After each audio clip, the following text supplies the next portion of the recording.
दोस्तों, आपने कभी कोई ऐसी गज़ल या कविता नज़्म पढ़ी है कि जिसकी सारी ही लाइनें, सारे ही शेर, सारी ही पंक्तियाँ सिर्फ़ एक सवाल है और ये सवाल कुछ ऐसे सवाल हो कि जो आपसे कोई जवाब नहीं माँगते, वो सिर्फ़ आपको सोचने पे मजबूर करते हैं। गालिब की ऐसी ही एक गज़ल हम आज पढ़ने जा रहे हैं। तो देर न करते हुए गालिब की गज़ल मैं पढ़ना शुरू करता हूँ। गज़ल शुरू होती है शेर से। उसका मतला है कि दोस्त गमखारी में सही फरमाएंगे क्या। दोस्त गमखारी में सही फरमाएंगे क्या। जख्म के भरने तलक नाखून न बढ़ जाएंगे क्या।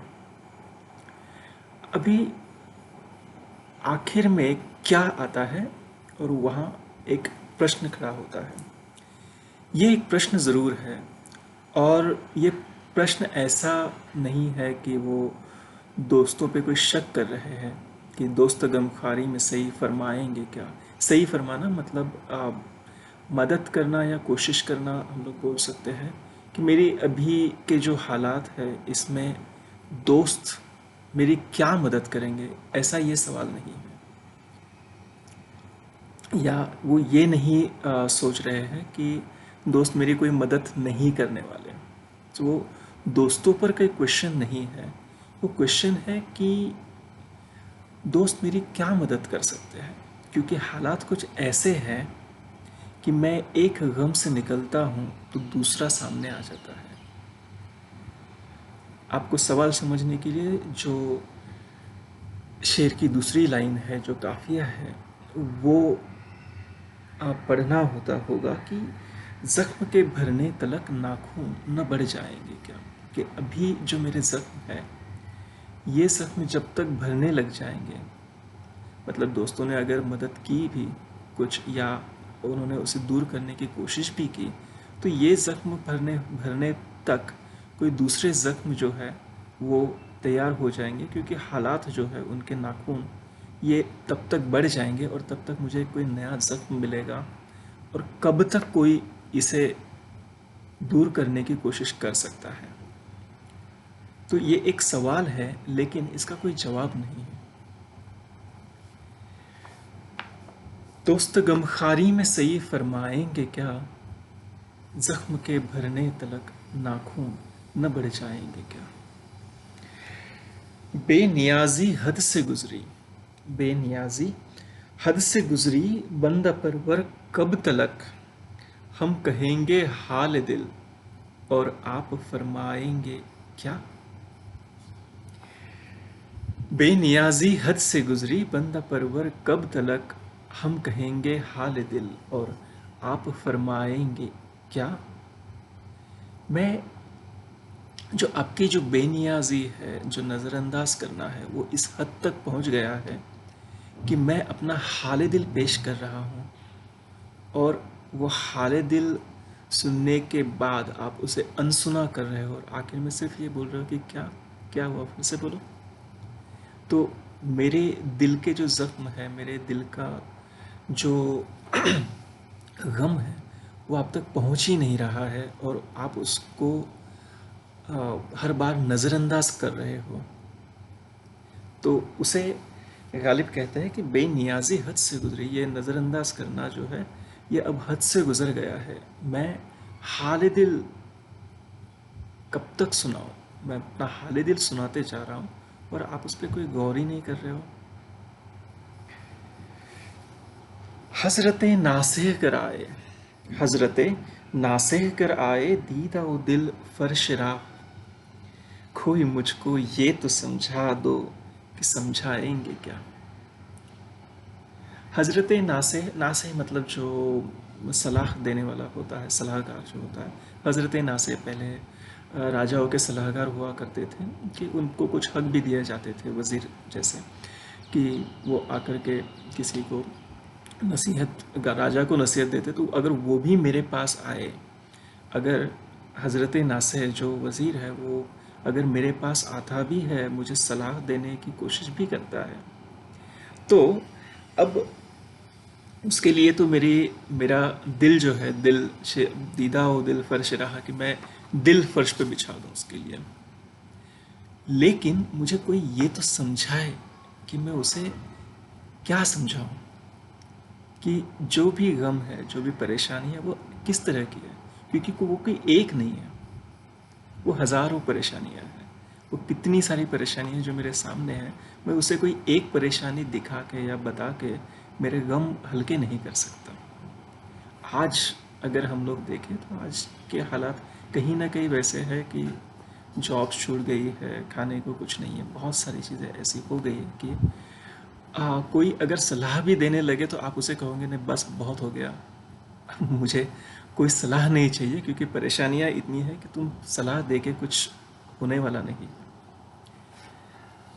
तो गालिब कहते हैं कि हज़रत नासिह कराए, दीदाओ दिल फर्श राह, कोई मुझको ये तो बतलाओ कि बतलाए क्या, कि समझाए क्या। आगे का शेर पढ़ते हैं कि आज बा तेगो कफन, आज बा तेगो कफन बांधे हुए जाता हूँ मैं। तेग मतलब तलवार।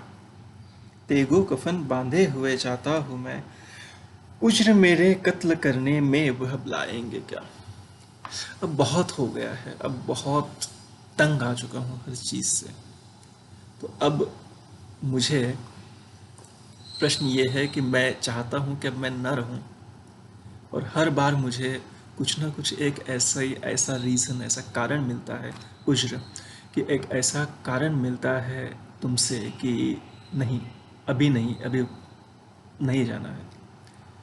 तो यहाँ पे गालिब का कहना है कि मैं तेग और कफन, मैं तलवार भी लेके जाता हूँ और मेरा कफन भी लेके जाता हूँ साथ में। ये दोनों चीज़ें, तलवार एक आपका कत्ल करने के लिए होती है, और कफन जो होता है वो आपको मरने के बाद ढकने के लिए होता है।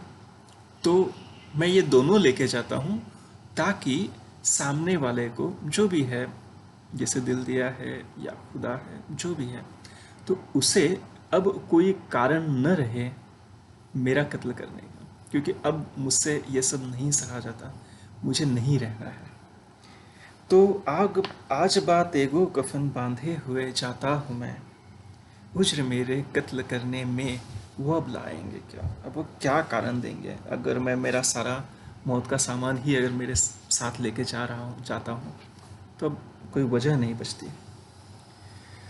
गर किया नासे ने हमको कैद, ठीक है। अब गर किया नासे ने हमको कैद, अच्छा यूं सही ये जुनूने इश्क के अंदाज छट जाएंगे क्या। अब बात घूम फिर के इश्क पर आती है कि नासे, अब अगर वो राजा का सलाहकार है तो बेशक उसे कुछ अधिकार भी होंगे। तो अब उसने अगर हमको कैद भी कर लिया, चलो ठीक है, कोई बात नहीं, लेकिन उस कैद करने से क्या होगा। ये जो इश्क के अंदाज है, ये उससे नहीं जाने वाले। अब वो क्यों नहीं जाने वाले ये भी वो आगे बताते हैं। लेकिन इश्क एक ऐसी चीज़ है कि जो कोई दूसरा सज़ा दे कर के उसे आपसे छीन नहीं सकता। इसमें चारागर या डॉक्टर ही वही होता है जो जख्म देता है।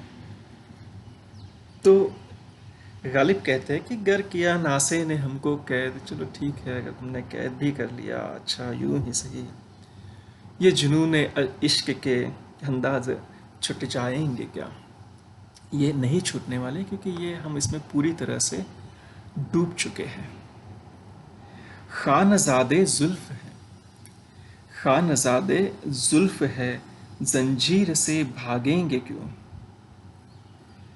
खानज़ादे जुल्फ है, जंजीर से भागेंगे क्यों, है गिरफ्तार वफा, जिंदा से घबराएंगे क्या। खानज़ादे जुल्फ है, हमने खुद इतने ही जुल्फ़ों में बांध रखा है खुद को। अब जंजीर से भागने वाले हम थोड़ी है, वो जो जुल्फ़ों की नाजुकियाँ है उनमें हमने खुद को बांध रखा है।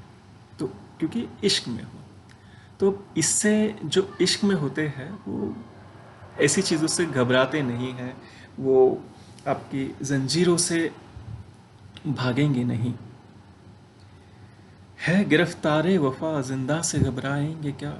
हम वफा में गिरफ्तार हैं तो हम जिंदा से मतलब कैद होने से नहीं घबराते। ये इंटेंसिटी है इश्क की।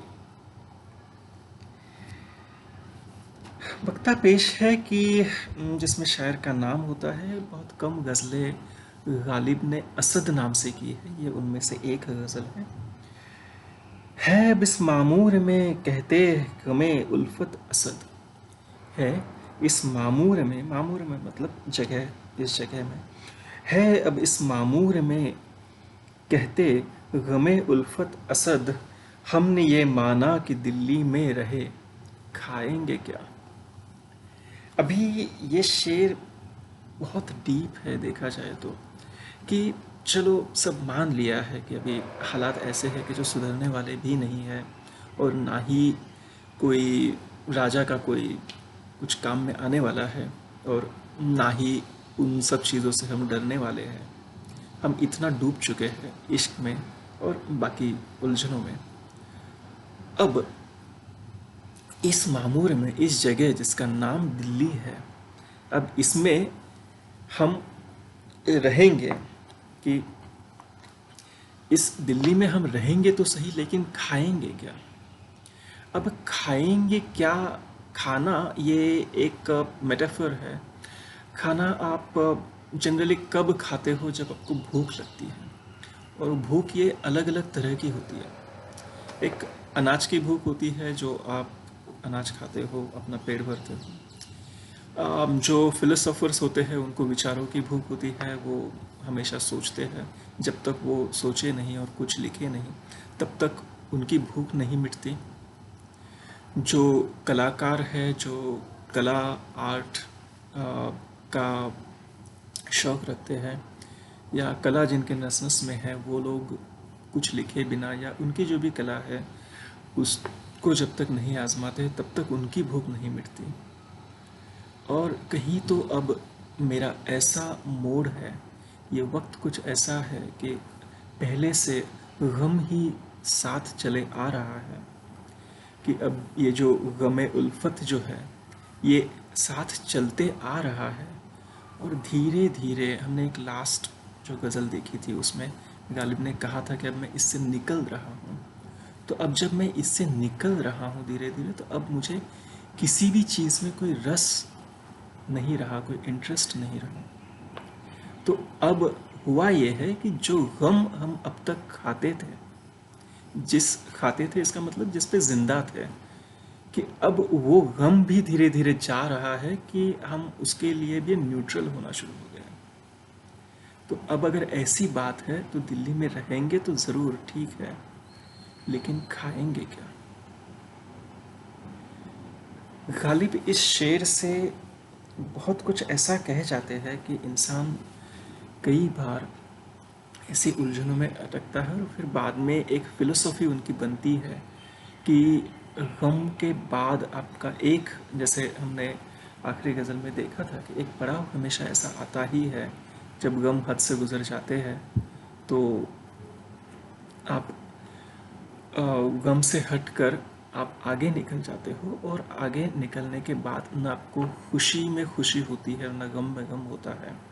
अब ऐसे इसमें आप एक आइडल सिचुएशन में जाते हो, एक ऐसे साइलेंस में जाते हो कि जहाँ से आप बाहर नहीं निकल पाते, और फिर एक मायूसी अपने आप चलना शुरू हो जाती है। उनका एक शेर और भी याद आता है कि तुमको चाहूँ तो क्यों चाहूँ। वो इश्क में ही वो शेर कहता है कि तुमको चाहूँ तो क्यों चाहूँ, जो बुलाए न बने। कि अगर मैं तुम्हें बुलाना भी चाहूँ, बुलाता हूँ, तो तुम नहीं आते हो, तो फिर मैं तुमको क्यों चाहूँगा। मौत को न चाहूँ तो क्यों न चाहूँ, कि वो बिन आए न रहे। मौत एक ऐसी चीज़ है कि जिसे बुलाने की ज़रूरत नहीं पड़ती, वो खुद ब खुद आ जाती है। और तुम्हें अगर मैं कितना भी बुलाना चाहूँ तो जब तक तुम्हारा मन न करे तब तक तुम ना आओगे। और मौत के शान में कुछ और बात है कि मौत खुद आएगी ही। धन्यवाद।